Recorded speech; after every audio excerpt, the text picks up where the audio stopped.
Jadi nak tujuan pensyariatan zakat atau hikmah ibadah zakatnya adalah antara lain untuk membersihkan harta dan mensucikan jiwa daripada urang zakat. Betul tunggu. Baik lagi salam urang kampung long. Orang matang balo-balo zakat.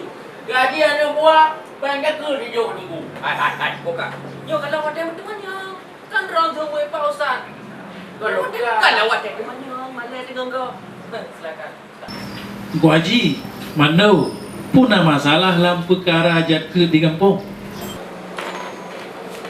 Alhamdulillah, Pak Doktor, Pak Ustaz, kesadaran urang bayu zakat ka tinggi. Selama tak kampanye zakatnya.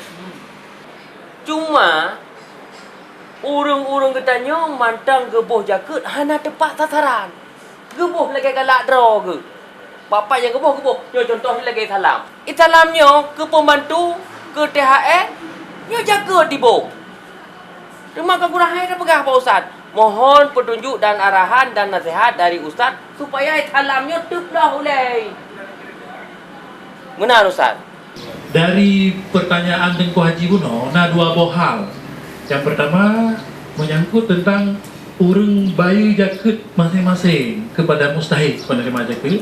Yang kedua menyangkut dengan urang boh zakat THR, urang bagi THR ke urang kerja atau pembantu ngampai zakat. Nah, tak kala tahu. Yang pertama, ketentuan Al-Quran dan hadis Nabi SAW bahawa zakatnya harus tabuh melalui amil zakat. Itu lembaga zakat. Sehingga dalam Al-Quran dalam surat At-Taubah ayat 60 Allah Subhanahu wa taala berpegang bahawa dari 8 boh golongan urang terima zakat nah amil di dalam. Di amil yang maksud adalah pengelola zakat itu sendiri. Melainkan dalam sejumlah hadis Nabi SAW seperti hadis Nabi diutus Muaz bin Jabal ke Yaman untuk dia apa sampai zakat. Artinya zakatnya dikelola oleh amir. Hana dikelola sendiri-sendiri. Cok penglangkan tong atau cok padi gero ya juk ke mustahik urang terima zakat. Tapi diujuk melalui amir. Nah, di kampung kan nak amil zakat nanji Baitul Mal kampung.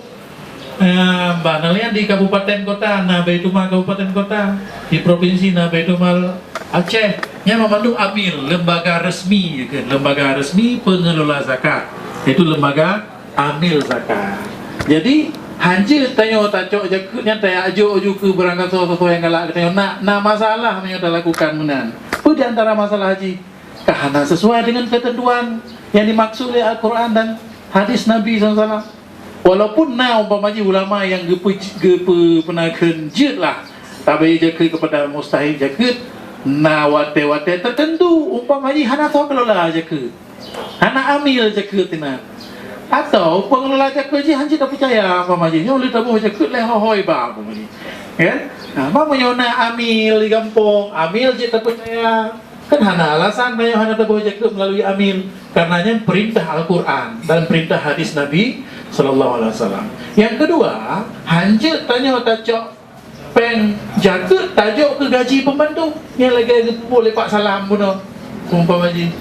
Jadi gaji dari urang yang kerja sebagai pembantu bak rumah Pak Salam atau bak rumah urang lain, goknya kerja bak rumah urangnya. Jadi tajuk gaji goknya dengan peng ditanya yang lain kan dengan zakat yang harus goknya terima.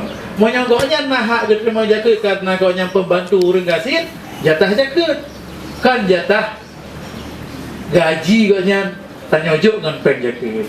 Nah, jadi lainnya dengan gaji. Alhamdulillah kejelasannya. Nya nak dengar lah. Yang keperah le ustaz tanya, nak hukum. Bedra ka ada long pegah sansangnya sangkon. Yo ka dengar kira tu. Hasil kitab lagi dalam Quran ke pegah. God bah. Nya le ulang gagal mentang. Kau apa lagi salam kira tu.